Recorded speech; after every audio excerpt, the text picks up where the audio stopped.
ಮಾನವೀಯ ಸ್ನೇಹಿತರ ಒಕ್ಕೂಟ ಕೊಡಗು. ಜಿಲ್ಲಾ ವಾರ್ತೆ ಓದುತ್ತಿರುವವರು ಬಾಳೆಯಡ ದಿವ್ಯಾ ಮಂದಪ್ಪ. ತೋಟಗಾರಿಕೆ ಇಲಾಖೆಯ ಜಿಲ್ಲಾಡಳಿತ, ಜಿಲ್ಲಾ ಪಂಚಾಯತ್ ಹಾಗೂ ಇತರೆ ಅಭಿವೃದ್ಧಿ ಇಲಾಖೆಗಳ ಸಹಯೋಗದೊಂದಿಗೆ ಭಾರತ ದೇಶದ ಗಣರಾಜ್ಯೋತ್ಸವದ ಪ್ರಯುಕ್ತ ಜನವರಿ 24ರಿಂದ 26ರವರೆಗೆ ಮಡಿಕೇರಿಯ ರಾಜಸೀಟು ಉದ್ಯಾನವನದಲ್ಲಿ ಫಲಪುಷ್ಪ ಪ್ರದರ್ಶನವನ್ನು ಆಯೋಜಿಸಲಾಗಿದೆ ಎಂದು ಜಿಲ್ಲಾಧಿಕಾರಿ ಎಸ್.ಜೆ. ಸೋಮಶೇಖರ್ ಅವರು ತಿಳಿಸಿದ್ದಾರೆ.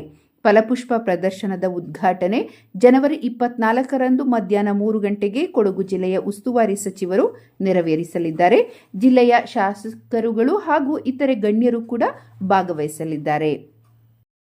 ಕೊಡವ ಮಕ್ಕಳ ಕೂಟ ಹೊರತಂದಿರುವ ಐಚಂಡ ರಶ್ಮಿ ಮೇದಪ್ಪ ಅವರು ರಚಿಸಿರುವ 4ನೇ ಪುಸ್ತಕ ಪಳೆ ತಾಲೂಕ್ ಕೊಡವ ಒಕ್ಕಡೊಕ್ಕಡ ಬೀರ್ಯ ಅಧ್ಯಯನದ ಕೃತಿ ಬಿಡುಗಡೆಗೊಂಡಿತ್ತು. ಮಡಿಕೇರಿ ಪತ್ರಿಕಾ ಭವನದಲ್ಲಿ ನಡೆದ ಕಾರ್ಯಕ್ರಮದಲ್ಲಿ ಕಾಫಿ ಬೆಳೆಗಾರರಾದ ಅರೇಡ ಕಾಂತಿ ಸೋಮಪ್ಪ ಪುಸ್ತಕ ಬಿಡುಗಡೆಗೊಳಿಸಿ ಶುಭ ಹಾರೈಸಿದರು.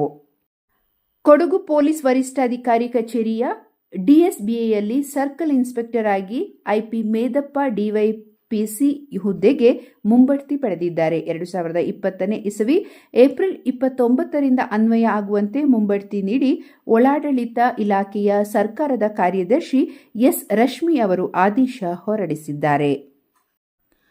ಕೊಡಗು ಜಿಲ್ಲಾ ಎಎಸ್ಪಿಯಾಗಿ ಸೇವೆ ಸಲ್ಲಿಸಿದ ಬಾರಿಕೆ ದಿನೇಶ್ ಅವರು ಇದೀಗ ಲೋಕಾಯುಕ್ತ ಎಸ್ಪಿ ಹುದ್ದೆಗೆ ಪದೋನ್ನತಿ ಹೊಂದಿದ್ದಾರೆ.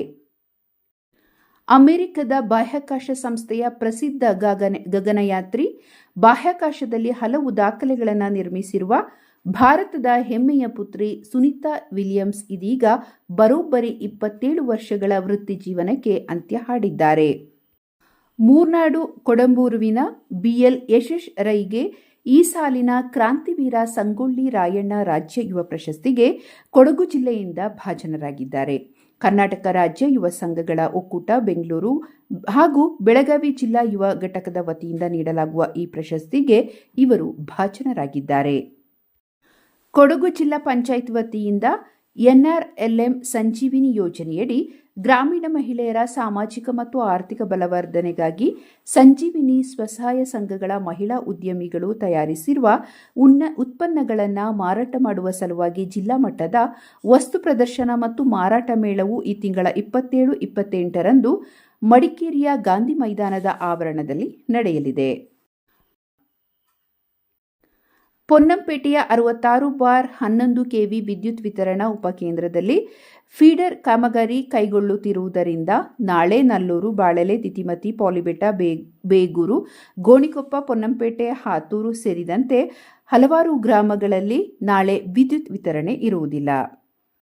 ವಿಕಲಚೇತನರ ಹಾಗೂ ಹಿರಿಯ ನಾಗರಿಕರ ಸಬಲೀಕರಣ ಇಲಾಖೆಯ ಹಿರಿಯ ನಾಗರಿಕರಿಗಾಗಿ ಕೇಂದ್ರ ಪ್ರಾಯೋಜಿತ ಅಟಲ್ ವಯೋ ಅಭ್ಯುದಯ ಯೋಜನೆಯಡಿ ಕೇಂದ್ರ ಸರ್ಕಾರದ state action plan for senior citizen ಯೋಜನೆಯನ್ನು ಸಮರ್ಪಕವಾಗಿ ಅನುಷ್ಠಾನಗೊಳಿಸುವ ಸಲುವಾಗಿ ಕಾನೂನು ಸೇವಾ ಸಮಿತಿ ಸಹಯೋಗದಲ್ಲಿ ಹಿರಿಯ ನಾಗರಿಕರ ಕಾಯ್ದೆ 2007, ಹಿರಿಯ ನಾಗರಿಕ ಆಸ್ತಿ ಸಂರಕ್ಷಣೆ, ಹಿರಿಯ ನಾಗರಿಕರಿಗೆ ಇರುವ ಸೌಲಭ್ಯಗಳ ಕುರಿತಾಗಿ ಸಾರ್ವಜನಿಕರಿಗೆ ಕಾನೂನು ಅರಿವು ಮತ್ತು ನೆರವು ಶಿಬಿರ ಕಾರ್ಯಕ್ರಮವು ಶಿಶು ಕಲ್ಯಾಣ ಸಂಸ್ಥೆ ಇಲ್ಲಿ ಜನವರಿ 23ರಂದು ಬೆಳಗ್ಗೆ 10:30 ಗಂಟೆಗೆ ನಡೆಯಲಿದೆ.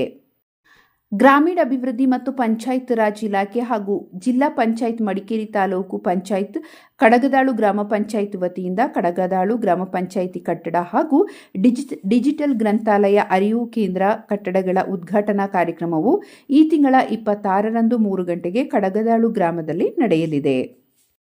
ಕೊಡಗು ಜಿಲ್ಲೆಯಲ್ಲಿ ಕಾರ್ಯನಿರ್ವಹಿಸುತ್ತಿರುವ ಮೊರಾರ್ಜಿ ದೇಸಾಯಿ, ಅಟಲ್ ಬಿಹಾರಿ ವಾಜಪೇಯಿ, ಬಿಆರ್ ಅಂಬೇಡ್ಕರ್ ವಸತಿ ಶಾಲೆಗಳಲ್ಲಿ 2026-27ನೇ ಸಾಲಿಗೆ 6ನೇ ತರಗತಿಗೆ ಪ್ರವೇಶಕ್ಕೆ ಅರ್ಜಿ ಆಹ್ವಾನಿಸಲಾಗಿದೆ.